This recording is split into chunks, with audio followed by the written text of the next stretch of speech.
ninkaygii ayaa i dhunkada laakiin mar walba waa inaan dhex dhiganaa caag naga xiga. Xitaa marka aan wada seexanno barkin ayaa naga dhex taalla.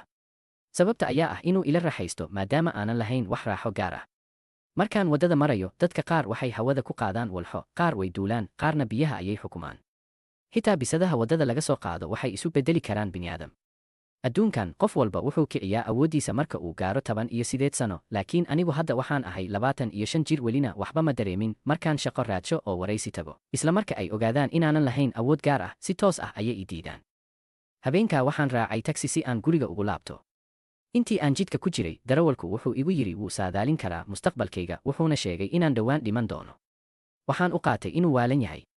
Markaan gaariga ka degay, si kedis ah ayuu u qayliyey. Waxaan rabay inaan weydiiyo waxa dhacay, laakiin wuu dhaqaaqay ka hor intaanan wax oran. Markaan guriga imid, waxaan u dabaaldegaynay dhalashada 18 ee walaashay yar.